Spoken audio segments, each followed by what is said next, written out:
Muito bem, amigo, agora é hora de encerrarmos a lição número 7, a lição que nos deu assim um panorama maravilhoso sobre adoração a Deus. Adoração a Deus significa muito mais do que apenas a pessoa assistir. Adoração a Deus significa a participação, a interação no culto. O culto que louva a Deus, o culto que traz assim a adoração ao nosso Deus, é o culto que chama a palavra para o nosso coração. Por isso um pastor perguntou para a sua congregação: quantos aqui vieram assistir o culto? Todos, quase todos levantaram as mãos. O pastor disse: quantos vieram aqui participar do culto? Poucas pessoas levantaram as mãos. Ele disse: misericórdia. O ancião disse: pastor, misericórdia por quê? A igreja está lotada. Eu sei, meu irmão. É que me impressiona que as pessoas tenham vindo apenas para assistir. Assistir é diferente de participar. Assistir, a pessoa não se envolve, a pessoa não tem compromisso. A pessoa está aqui, daqui a pouco ele sente o celular vibrar, ele vai para fora. Ou ele pega o celular e fica vendo as mensagens. Ele está aqui, de repente, alguma coisa faz com que ele se lembre de que precisa ir ao banheiro, ele vai correndo ao banheiro. Quando a pessoa está adorando, a pessoa se desliga de tudo e fica compenetrada, focada naquilo que se chama a adoração. Por isso é importante que a adoração seja uma participação da pessoa interagindo com os outros irmãos na beleza da adoração ao nosso Deus. Por isso, um pregador disse que o grande presidente George Washington, dos Estados Unidos, ele era um adorador completo.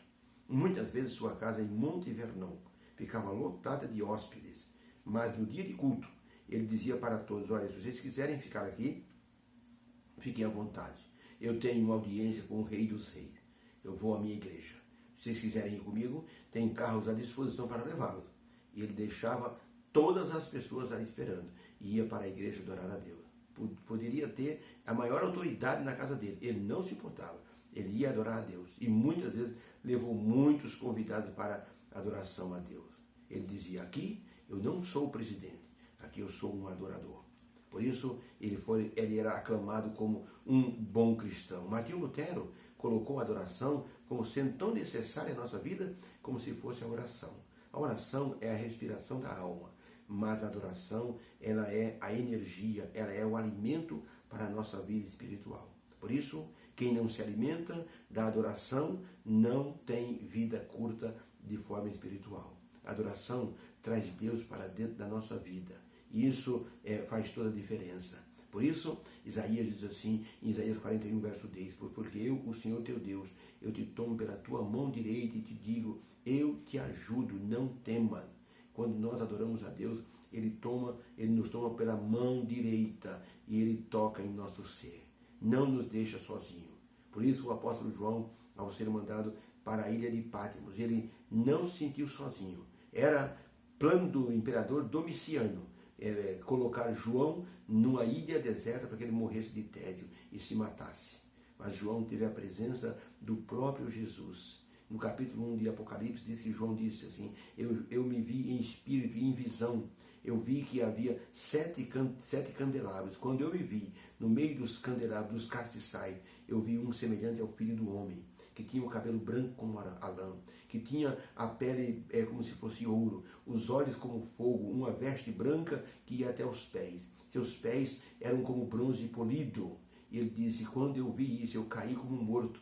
Mas ele tocou-me com sua mão direita e me disse: João, quero que você escreva para as 7 igrejas. E eu me senti forte outra vez. Então, quando nós adoramos a Deus, Ele transmite a força para o nosso ser.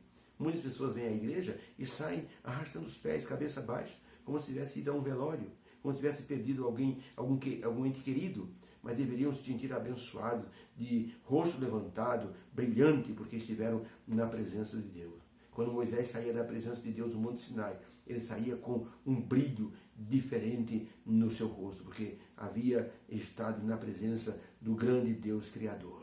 Quando nós entendemos que Deus é o Criador, nós nos prostraremos em santa adoração. Um rei árabe disse ao missionário: mostre-me o seu Deus, que eu mostro os meus. Eu já tenho mostrado os meus deuses. Por que você não mostra o seu Deus?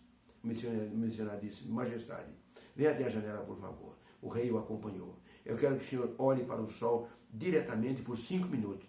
O rei aguentou apenas 10 segundos e disse: não consigo, é muito forte. O missionário disse: majestade, o sol é apenas uma criatura feita pelo meu Deus. Se o senhor não consegue nem olhar para uma criatura, para algo criado pelo meu Deus, como o senhor quer olhar para o Criador de todas as coisas? O rei abaixou a cabeça, entendendo que ele havia feito assim um desafio, assim, sem nenhum nexo, e pediu perdão ao missionário, disse: perdoe a minha insolência. A partir de hoje, respeitarei o seu Deus como o grande Deus Criador.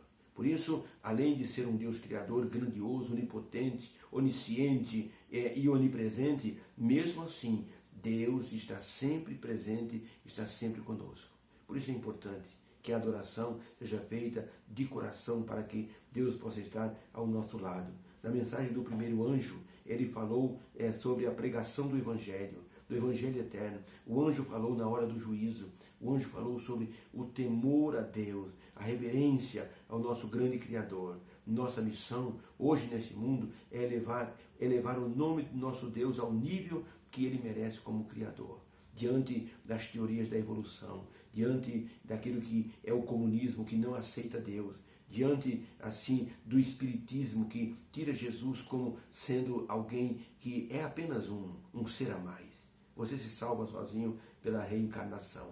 Então, diante de todo este mundo, nós temos que glorificar o nome de Deus e adorá-lo como o nosso grande Criador. Ao entronizarmos Deus em nosso coração como Criador, nós aceitamos que ele se tornou também o nosso amado Redentor. Deus nos criou e Deus nos salvou dos nossos pecados. E ele é o comandante da nossa vida, o comandante supremo. Dessa forma, nosso testemunho irá em confronto a um mundo materialista, que só acredita naquilo que vê. Mas nós mostramos Deus por aquilo que ele fez e faz em nossa vida.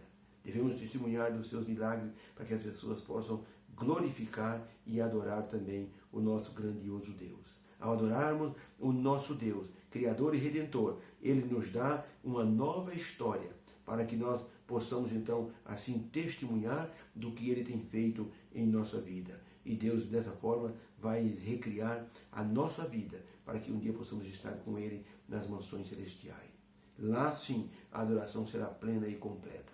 Como disse Marcos Witt, um grande pregador, no céu nós só teremos duas doutrinas, o louvor e a adoração, nenhuma mais. Não haverá pregação sobre o dízimo, não haverá pregação sobre evangelismo, não haverá conversão de almas, não haverá mais justificação pela fé, porque tudo isso se passou para que nós pudéssemos chegar ao céu. E no céu, só duas doutrinas serão básicas, o louvor e a adoração. Possamos fazer parte desse céu maravilhoso que nos espera para adorarmos o nosso Deus face a face. Obrigado, Senhor, pela lição dessa semana, a lição da adoração. Ajuda-nos, Senhor, a entendermos a adoração e fazermos da adoração o nosso ponto de apoio para que o Senhor possa falar sempre conosco. Agradecemos em nome de Jesus. Amém. Tenha uma boa sexta-feira e um sábado feliz na presença do Senhor. Que o Senhor te abençoe. Deus abençoe a todos e a sua família também. Amém.